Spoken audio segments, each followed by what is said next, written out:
So without further ado, let me get started introducing our keynote panel, the 10 digital and traditional marketing movements shaping 2016. As panelists, we have Famous Rhodes, Vice President of Digital and Customer Experience at AutoNation. Will you wait for us, Famous? We have Erich Gail, Chief Operating Officer of the Cardinale Group of Companies. Erich? We have Michael Rezzi, Managing Partner, Nissan of Cookeville. And our moderator is Eric Rattle. He's the Chief Executive Officer of the Miller Ad Agency. Eric, take it away.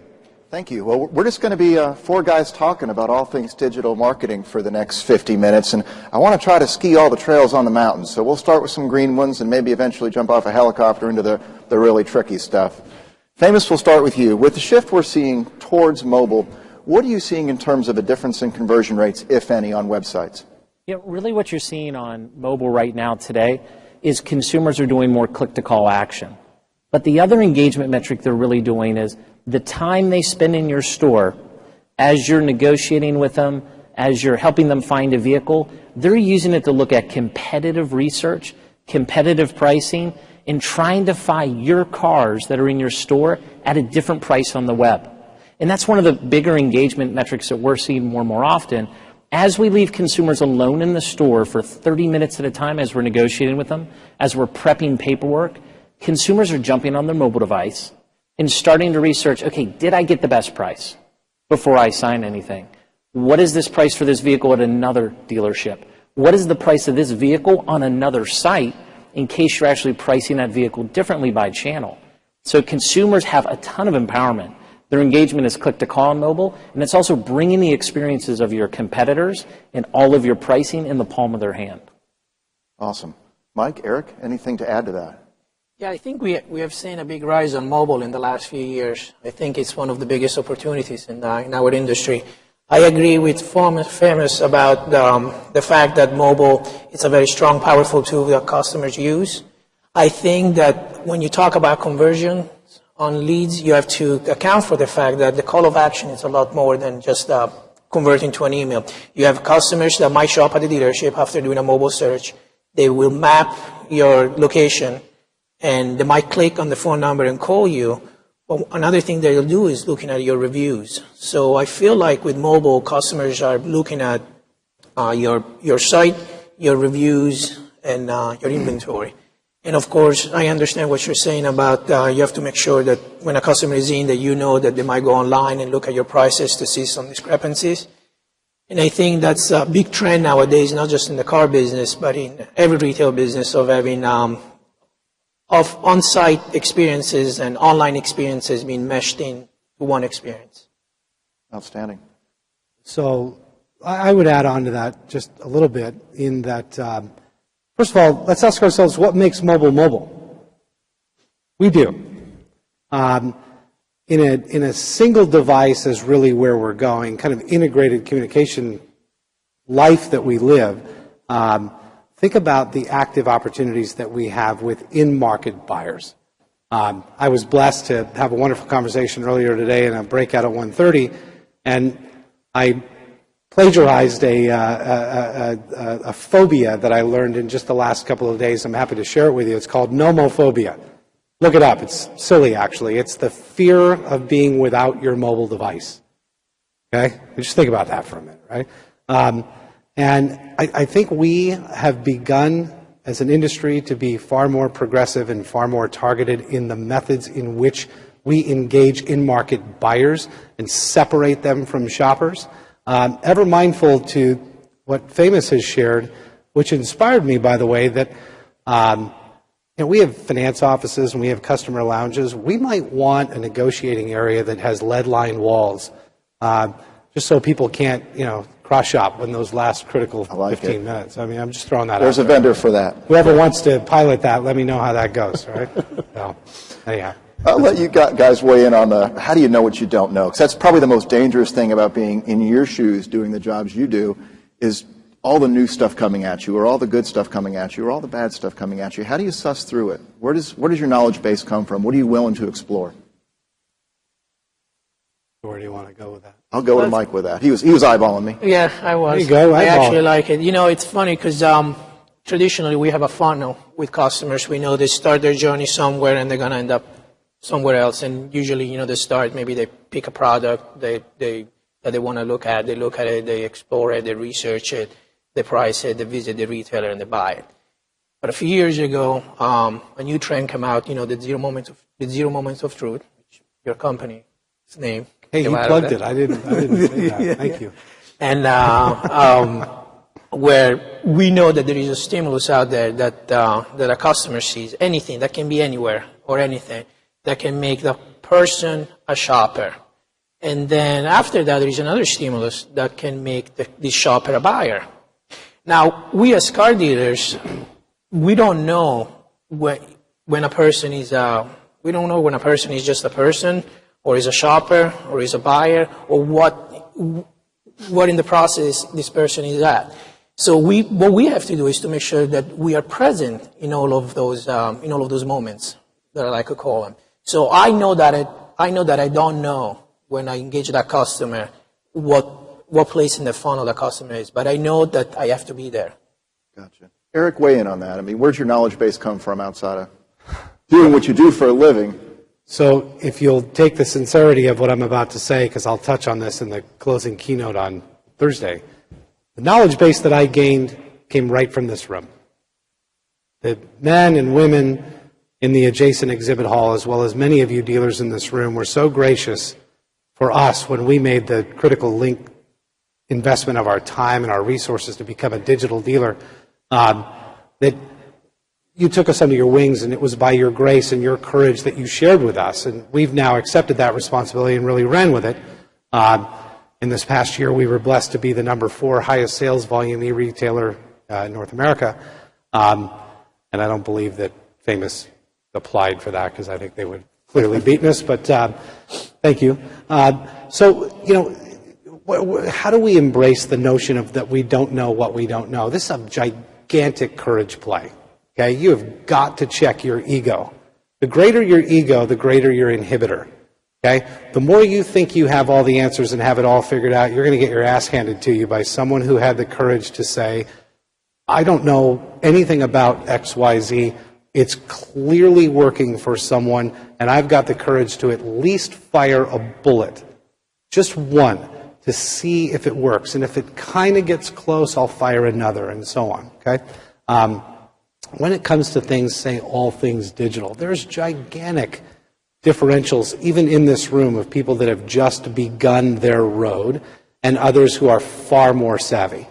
But in and amongst the way, every single one of them is a courage play that, in my opinion, as a dealer and as the investor, I have one expectation in every single dollar that we spend, and it must generate a return. If it does not, I need look no farther than what did we do to not gain a return. And if there's no return to be gained, then I just cut it, put the money somewhere else. Okay?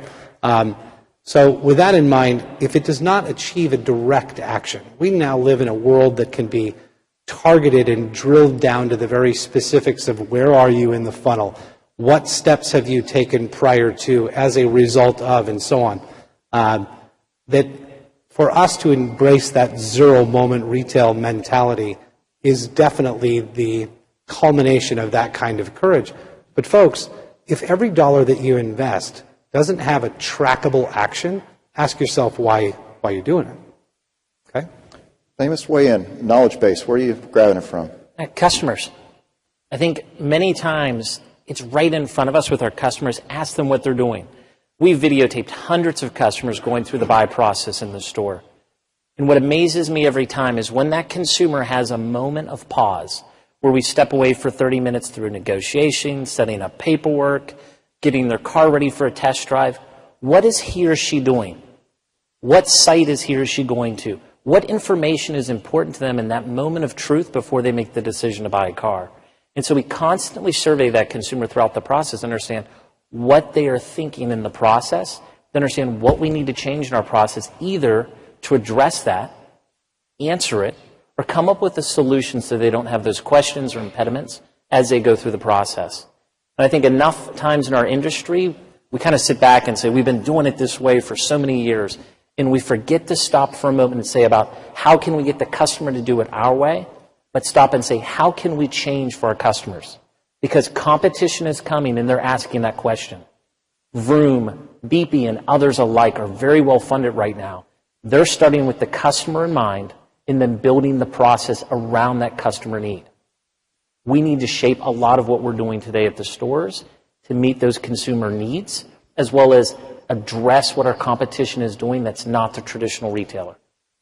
Awesome. So lots of places to go with that. I'll start by pushing back. Since we're a digital dealer, I want to talk about the myth of the measurable. Does it have to have a measurement to matter? Yes. Are you sure? I think in many degrees it either has to have a measurement from an ROI perspective. Going back to your point, we've got to be able to measure investments on ROI, but does it matter to our customers? And there's a lot of different ways we can measure if things matter to our customers. NPS scores, customer engagement, we use CSI in our industry. But going back to the customer, did you meet a need? And can you measure that you met a need and made a difference for a consumer? Or, if on a financial metric, did you move a financial metric within the store? There's always got to be some form of metric or measurement. Some correlation. Absolutely. So you also touched on Vroom, BP, Tread, all independent used car dealers. Are they making an impact to any of your businesses? What do you know of them, and how, if they are, going to change this business? Famous, we'll start with you since you mentioned it. I think these companies are starting to shape expectations of the consumer. It's hard to really say, are they selling a lot of cars? Right. None of us have seen many true metrics where I think I'm losing cars to a Vroom or a BP or another. But what I think it does is it's setting the tone to establish with consumers what they expect from us as dealerships. And so they're seeing these value propositions on these sites, and they're asking, why doesn't my local dealer have that? Because many of these businesses aren't available in core markets. Yes, they're available in San Francisco, San Jose, LA. They're moving east, but many of them don't have a foothold in our key markets that many of us are in today. But when they come, and as they continue to advertise, they're setting the tone of how are we going to answer the same type of opportunities they're giving consumers. A consumer may not want to buy a car sight unseen online. Coming from eBay, I saw it happen a lot every year. Consumers do buy that way. So there is a market for it. But how are we going to address it when there's more and more competition, offering vehicles in that manner with guarantees, meeting the needs of consumers in each of our markets? But we're ways away still. Why do you think we don't have that? Why do you think new car franchises, new car dealers don't have what Carvana Vroom has? Because, I feel like that's one thing when I started in this business. I said, by 2015, there will be a buy now button. And I haven't seen one. Now, in the last year or so, I started seeing Carvana. And then I got surprised. I was excited. I thought that that's a change that might impact all dealers. But you're saying that customers like that and customers start expecting that. But why do you think new car dealers don't have that yet? I think we're building towards it. The simplicity that a Vroom and a BP bring, they're taking a used car purchase, and they're taking away a lot of what I consider the fray of the complexities of what we deal with. We have to deal with trade-ins. We have to deal with financing consumers. They've simplified it to the price of a vehicle and getting you financing in many ways. And so I think we're learning to how do we take our complex business, simplify it to consumers and present it. That presentation is hard. Buy now buttons have been in the industry for almost 20 years. eBay sold their first car almost over 20 years ago with a buy now button. So it's existed and consumers use it. But what eBay didn't have when he did it 20 years ago was, well, how do I deal with my trade-ins? How do I deal with escrowing? How do I deal with the financing in case I don't have enough money to pay for the car? And over time, some of those things started to rise. But now companies are putting it under one roof and giving a very verticalized experience for automotive so consumers can purchase. We are defining that. I think new car can do that. I think it's simpler to start with used, but you'll see that starting to emerge out. Shop, Click, Drive, and other programs that are coming out are starting to address that opportunity and try to uncomplicate the process. I think we're still going to have a lot of pressure from the manufacturers for compliance and rules and incentives. I don't think a lot of manufacturers like a dealer from one area selling a car online to another dealer in another area, or not just cars, even service contracts for that matter. And I also think there might be a lot of issues that maybe they have to be resolved at the federal level as far as the legality of the paperwork or the delivery of the vehicle. So there are a lot of other pressures that I feel a new car dealer has when it comes to a seamless purchasing transaction on the internet, not just that goes deeper than just the tools that we use. But I do agree with you. I think it's a lot easier to do it with used cars. Yeah. Eric, are they in your business at all? And if so, They're within our markets, and they have an effect. Please, I'm going to say this without arrogance, I would much rather that they're eating off someone else's inventory than ours. So we've continued to grow, but there are some stores that are ill-equipped, poor process, and they're feeling their effects. So I think as an industry, we need to be really mindful that within startup environments, okay, within a maturing process, there's gold in there for us to be able to extrapolate things that others are doing and be able to have the courage to begin to apply them within our own way of thinking. If we don't, an often example that I'll give is somewhere in the 1950s, 1960s, there was a little Toyo pet that was imported into the United States that ultimately became the behemoth that is now Toyota, and they were all dismissed as this goofy little car. We need not make that same mistake, that we think this is a goofy little concept that then has born a Tyrannosaur company that we have to deal with in a couple of years. So I think anything that shows up on our radar is worth watching. and I think we're going to see more startups and less with the capital environment that we're in. This is the tip of the iceberg. Quickly reflect on their websites if you've been on them, because I think that's where a space for learning comes from the Vrooms and from the Beppies. I'll go this way, I guess. My experience is somewhat limited. I know members of our marketing teams and our development teams have taken a look at them. They're very consumer-centric, which is very exciting for us. And I think, again, going back to us being 100% responsible as dealers in the room, that we need to be very, very mindful of the experience that these provide, because as a buyer, let's remove ourselves from what we do for a living. And remember, if we're making it easier for ourselves objectively as a consumer, it's probably something that I would look at. Awesome. I agree. You know, out of all of the all consumers go online and they have a lot of research tools. They do an average of, they use an average of 24 sources before actually making a decision on anything. And one of the sources that is the most important, it's the actual dealer website.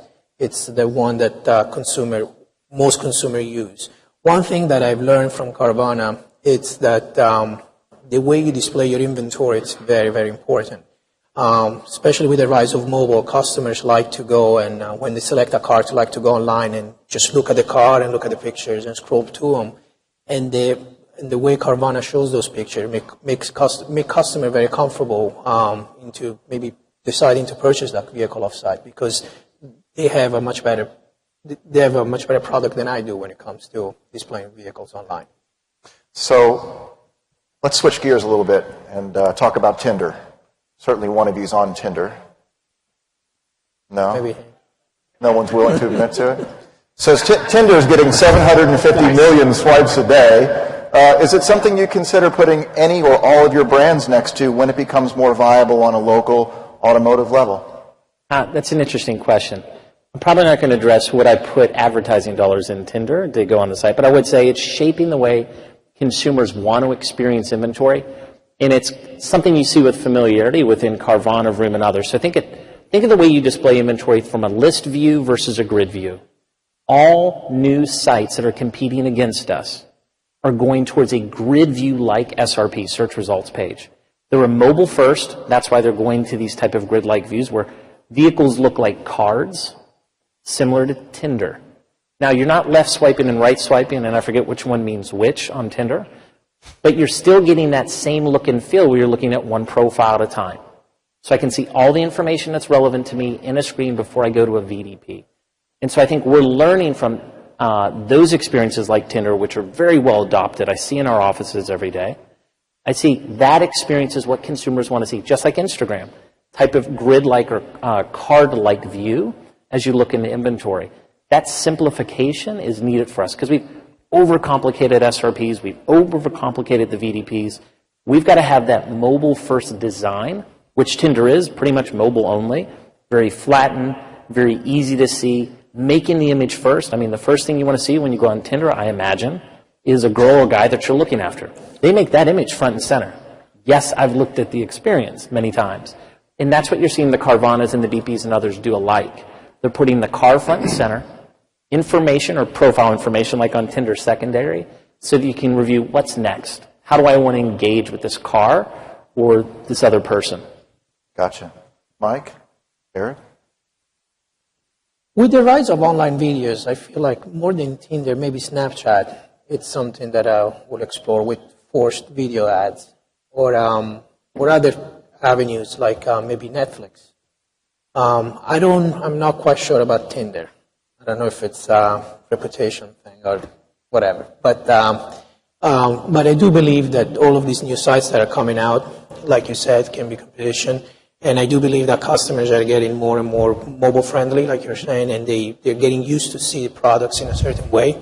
So if I feel like we could use online video ads in some of those sites, such as Snapchat or maybe Netflix, to gauge customers. Let's stay on Snapchat. 5 billion video views a day, and that's people producing vertical video, reaching 60% of 13 to 34-year-olds in this country that have a smartphone. It's an enormous platform. Have you eaten a bite? Will you? Would you? Oh, sure. Again, part of the fire bullets before cannonballs approach is that you want to put yourself in an environment where you can be able to beta test things. There's a lot, and it's a probably far more elongated answer that wouldn't be appropriate for here, but there's so many A/B testing that you can do in that environment that can be gender-specific, demographic-specific, age-specific, regional-specific, and you can gauge your performance on it. So, that, and then to dovetail on the Tinder conversation, I'm glad you guys said what that was. Left, right, I don't know. All right, all kidding aside, I didn't know what it was some months ago, but I was kind of immersed in it because people were telling me about it. And I said, okay, well, that's very interesting because this continues to grow, and it continues to become something, I don't know if there's a taboo connotation to it or not, but guess what, folks? If we revise, and we believe and we practice a very clean glass website design, fully responsive, the whole thing, but if we embrace a very consumer-centric VDP, it's not long before we want sort of that, let me quickly swipe through. Let's use an example. I'm looking for a 2016 Silverado, and I've already identified that it needs to be a dark hue, needs to be a 4x4, but now I'm going to slip through like 11 of them. Charcoal gray, blue, charcoal gray, right? And I can get down to my short list very quickly in something that's familiar to the massive population that are moving in that way. I'm throwing an idea to somebody. I mean, that's probably worthy of development. I don't know if that was... So yeah, absolutely. And suffice it to say, we're probably behind in mobile experience, even against other verticals. Let's talk about other verticals for a second. Where do you look outside of automotive for some of either your inspiration or your appetite to get into other advertising buckets, digital or otherwise? Famous, we'll go to you first. I think we look for what is the most popular. I mean, believe it or not, Tinder is actually a great inspiration for how we engage consumers and looking at vehicles, because much like you look at people, you want to look at vehicles. And so we take a lot of inspiration there. I think on an advertising front, we're looking at how consumers consume content. And so we're trying to match up video content, contextual content to reach out to consumers that we're pushing out to say, how can it be fun and delightful to engage a consumer on a specific year, make, model, potentially engage a consumer on a specific topic so we can attract them to the dealership. It's building those assets that you can push out on third-party sites, that you can put on YouTube and other different places that bring consumers back to you. And there's a lot of value if you can identify, obviously, the right type of content to meet the consumer needs to help to attract back in. And so as AutoNation's built out its brand, we've thought more and more about how do we not only generate traffic to our site directly based on our brand, but also what assets do we need to deploy outward so that we can attract people through content and through video. And so we work with numerous partners to get that type of traffic to ourselves, building that video content, building the contextual content, and see how it's being engaged upon. And that tells us where to invest next, what keywords are working well on the type of content we're building that's re-attracting consumers to us. Good answer. Mike, any vertical outside of automotive that you watch for trends in technology? Retail. I like to watch retail. Neiman Marcus, for example, it's one of my favorite to follow. It's I use mobile for a lot of things, and I feel like mobile is the way that everything is going. Everything is going where when it starts in mobile, and I feel like mobile, it's also part of the funnel from the beginning and also toward the end, like when we were talking about the leadership experience on the actual lot. And I've noticed that, as the famous said, delivering content is very, very important, and the way that you deliver content. And Neiman Marcus does that for you. Like if you shop at Neiman Marcus and you decide to pick a product or we're browsing for a product, that product will follow you in so many different contexts. It can be videos or banners or pay-per-click ads, but your cell phone and that product will be pretty much attached until you clean your cookies. You clear your cookies. So I feel like we can learn from that. One thing that I feel like is very important, it's the video content, because I believe the video content, not only it's on the rise, but I believe the video content can either make somebody a shopper and make you want to, make the person start on the car buying process, but also can make a shopper into a buyer and make him come to the dealership. Weigh in, and also, is this the year of the video? Is this the year of the mobile? Is it the year of content generation? What's this the year of? Well, we've determined that from here on out, our entire commitment will be the year of the in-market buyer. But I could go on with that. I think define in-market. 90 days out, 120. When do you consider them in-market? 7 days or less. 7 days. Yeah. So that's an intense campaign. It's the entirety of our 19 stores, and 100% of our invested dollars is all in the in-market buyer. I'm not interested in shoppers, folks. If you're in our competing markets, have at them. We're targeting in-market buyers that are taking immediate direct actions that then our operating process will then come back through it with a very clearly defined metrics that we hold every associate accountable for appointment creation, manager confirmation, show rates, close rates, done. And we have perfected that into a science. And I can't applaud the courage that AutoNation took enough, because while we came at it from different directions, we share identical philosophies, that there is one brand that I'm interested in, and it's ours. Really not interested in being in anybody else's stuff, because in the end of the day, we're 100% responsible to deliver. And I apologize, but I do want to answer your question. The question was, what non-automotive companies have shifted or continue to shift, kind of inspire our way of thinking? I can break them into two camps. One is a high transactional retailer, an Overstock.com, and you made the perfect point in Neiman Marcus, premier brand. Purchase a tent for a Boy Scout hike trip, and the next thing you know, for days on end, I'll get boots and I'll get hiking trip coupons, and I mean, they're so beautifully aggressive in how they lay it all out that I smile every time I see it, because they're just laying me away to buy more. So I love that. Definitely study that science. The next is a premier retailer, which can be a Neiman Marcus, but could also be a destination management firm. Okay? How many times have you booked an airline ticket and you're not even off the site yet, and it's already telling you what restaurant you should go to? You haven't even arrived, but they're already pre-lining you for restaurants and experiential type things, and all of them are so beautifully done that we really study that and how that shapes our consumer experience with our brands. Awesome. I haven't thrown a grenade yet, so I'll start right now. Let's talk about our OEMs.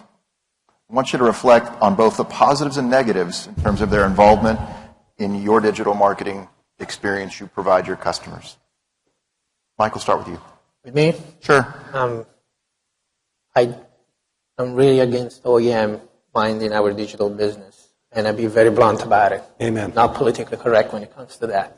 But because I believe that when the OEM gets involved in the digital world, it starts a battle with the dealers as far as gauging the customer. It does not help the dealer into selling more cars. I feel like the OEM should be after auto intenders or auto shoppers, because like you said, you're interested in your in-market buyer. Correct. But somebody has to make him a buyer. Something has to happen for this person to become a buyer. And I feel like the OEM role should be the one to make just the person that has no idea want to buy anything, seen a commercial or seen a video or seen an email advertisement, whatever the source might be, and make him a shopper. And that's when the OEM involvement should stop, because then you should leave it to the dealers to have that customer that now maybe has picked a brand, let's say they decide that they want to buy a Toyota. And Toyota did a great job at making this customer want to buy a Toyota. Now it's up to the dealers to make sure that they provide relevant content to make sure that the customer picks that particular dealer versus another. I feel like, but the OEM now are getting involved with the dealers and getting involved in that tier of the business, that I think it might hinder dealerships and will maybe stop growth or innovation. Amos, if you think they're involved or overly involved, do you think that's vestigial? Do you think they're answering a question that might have been a question 5 or 6 years ago, but most everyone's caught up? Well, I think they're stepping closer and closer to the experience. If you look 5 years ago, kind of how the OEM spent a lot of their monies digitally, it was helping us attract more consumers through display advertising, lead gen programs that were happening out in the marketplace. Now they've kind of taken a step back and say, we've got that figured out. We've got behavioral targeting. We can help personalize an experience. Now let's really go into the engagement that happens on the site. We use Shop, Click, Drive as an example. We use Audi's reserve process as an example. They're building more and more engagement tactics because they're trying to get lower funnel to what the consumer is going to do next once they finally get to the site. I think there's a balance there. I think there's a balance of what should we do as dealerships and stores to personalize the experience that we offer to the consumer, and our website should be an extension of our store and should have some form of differentiation.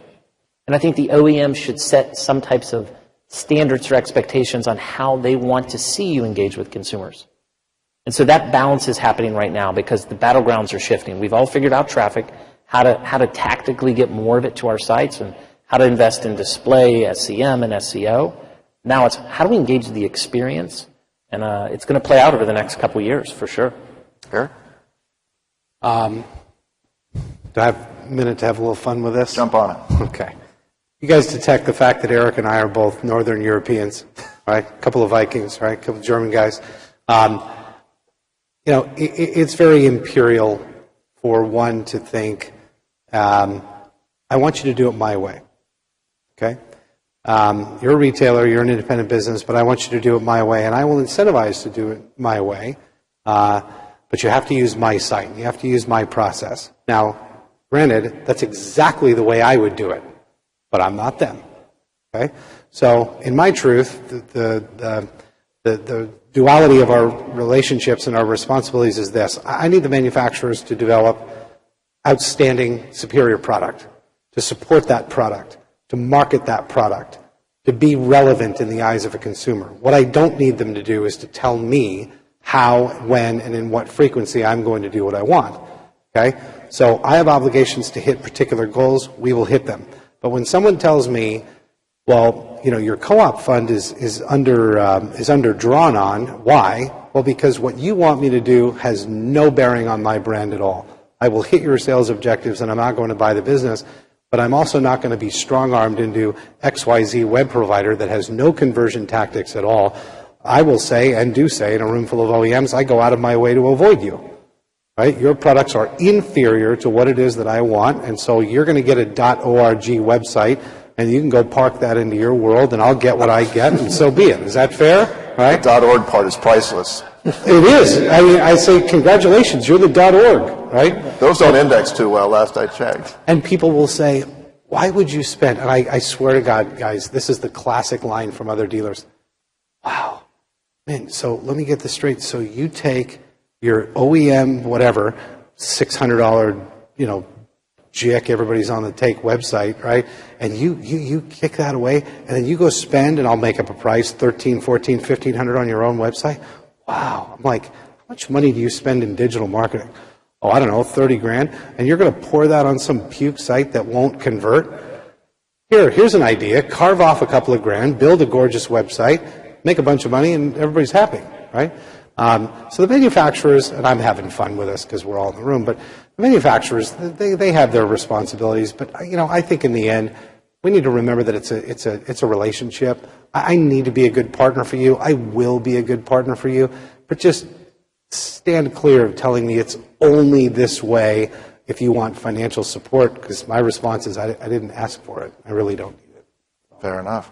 So switching gears just slightly, what digital tool haven't you tried that you think you might try in 2016 or beyond? What's on your radar? What's on your research plate? James? I think we're going to spend a lot more time looking at how to generate more direct traffic to our brand and our dealer sites. And so what we're going to be piloting more is display advertising and or VDP and or SRP tactics to drive traffic to our VDPs.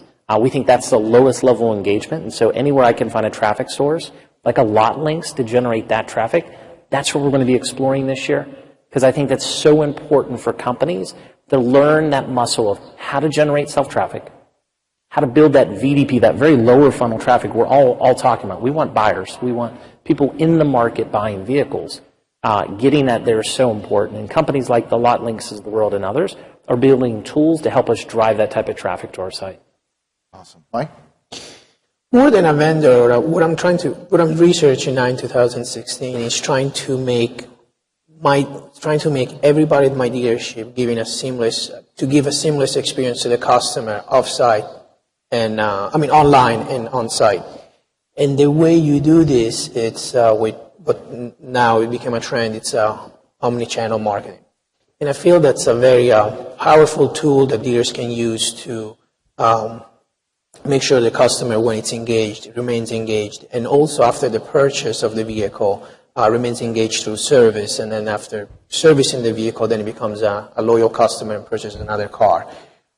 Everybody uses a lot of devices. We all use cell phone, tablets, computers, and then when we go to dealerships, we still use our mobile phone to make sure that everything that's happening around us matches our research.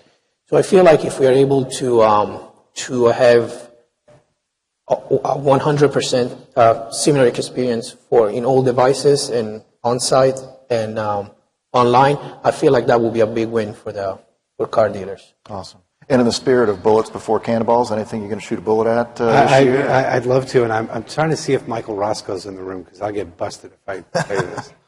He is. All right. Well, do I have permission to say something that legitimately, as a dealer, to each of us that I can share with you that is not a sales pitch?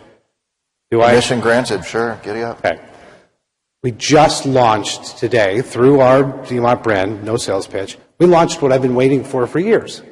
Okay, the one thing that we were missing was direct video from a consumer call upon our VDP directly to an associate inside our store. One click, ring, ring, hello, and here you are.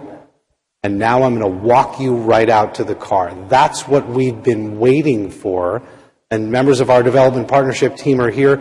We've worked on this for a long time. This is, and it's not a sales pitch because it does exist, and I'm not plugging our brand. That's why I ask your permission first. But the whole point of it is, if I can take an in-market buyer and I can immediately connect you at your moment of highest emotional interest and connection to someone who recognizes the minute this thing pops off that I'm not going for the straight close. Hi, how may I help you? Oh, I understand you're interested in the fill in the blank. Outstanding. It's right out here. Why don't you take a walk with me as I show my phone around the store? Isn't it so pretty? And here we are at the car. But I'm reading your facial expressions. So as I'm walking up to the fill in the blank, we used a Honda Accord, and you wince a little bit. I saw it. Ma'am, was that not the car that you had hoped it would be? Yeah, but when you get closer, I really don't like the wheels. Outstanding. Immediate objection overcome. Great. Let's look at these. I'll put them on. the appointment creation rate is sinister. I'm talking 90+%. Because why on earth did I activate that call to action if I wasn't really interested in exactly what you have? Now we are 100% responsible to receive said feed into our store and do our jobs. So wow. that's the one that we're so excited about. We only brought it here because we wanted to share it with you all. If you don't like it, just know that that kind of stuff exists. It's out there. I'm sure other people have. I'm trying to be really gracious and not pitch, okay? But it's very exciting, and that's a wonderful addition to our overall digital sphere. So, political season. We're in it. We're about to be in full throes. How will it change your digital strategies, if at all? Famous? Well, with broadcast becoming so expensive this November, we really have to look at how can we be more effective in marketing, and digital plays into that so well. And so I think all of us are going to be looking at display advertising a little bit tighter this year. We're going to be looking at lead generation programs that can get really lower funnel traffic to the stores, more so than we ever have in the past, because radio and TV is just going to be exponentially more expensive because of this election year. But that being said, I think this election year is going to have more impact to our digital spends than it ever has been in the past. I think what we saw in the last two elections was the rise in the creep of expenses on remnant buys for display and others slowly going up. This year could be a year where we see those impacts on display advertising. So being very targeted in your spends, looking for behavioral metrics and others that you're buying off of, is going to be so important this year, so you don't get drowned out by the election year and the messaging that they're buying. Good. Mike, anything to add? No, I completely agree with. Cool. Eric? he's the biggest spender in the room, so he probably knows, right? Pretty safe to say he's got it fairly buttoned down. All right, settle the debate, and we'll close on this. How should we look at Pandora as a medium? Should we consider it a digital medium, a terrestrial replacement, a little bit of both? Eric? Well, it's, in many ways, it's like the Tinder conversation. It has become so much a part of the current culture that I think it's a straight up digital medium. Excellent. Mike? I think it's digital media too, but I feel like the more we go on, the less there will be a division from traditional and digital, because I feel like everything is going to be digital, so that becomes the new traditional. Because when you talk about Pandora, I see it as a digital thing, but I also see it as a traditional thing, because I grew up with Pandora, so to me, Pandora is just traditional. But and I feel like a lot of things will be that way. Jump on it. Do you mind, just famous, just real quick, if I jump in on that? Yeah. So you're absolutely right. When the whole world goes digital, what's left to be traditional? Fair? The question is this. The old digital, traditional, two hands, balancing act is, I just look at it as one has attribution, one doesn't. One has all the power of the guts of data and big data and being able to table, measure, and metric actions, and one is, in my opinion, a spray and pray approach. Okay? So Pandora is very interesting because there are entire demographics that are built based on song selection, based on playtime, based on time of day. Like, all of these things, as much as we think that we're a private society, we're not. Everybody knows everything about us. We offer all this kind of stuff up, but I'm actually excited by that, because the more relevant that a marketer can become based on my preferences, then I can cut past all the garbage that has no relevance in my life, and then the only ads that I'm served are, in fact, the ones that are appropriate to me. Awesome. Famous, we'll end with you. No, I think it brings up a good point. We've gone from nuclear bombing many times the way we advertise on radio and TV, that as these traditional mediums go digital, we can get very precise, very laser-like in the way that we approach the consumer. So now we start to differentiate ourselves in this room by who understands their customer better. How do I define my audience? What are the attributes that are most important to me in customers? So we've got to get smart with the data. Know your customer is a huge thing as you start moving more into these digital plays. So spend the time and make sure you understand them. Don't let people tell you who your customer is. Find out yourself. And I think that's when these things become more relevant for all of us. Here's the guy with the hook. I think we're done. All right, let's hear it for this great panel. Good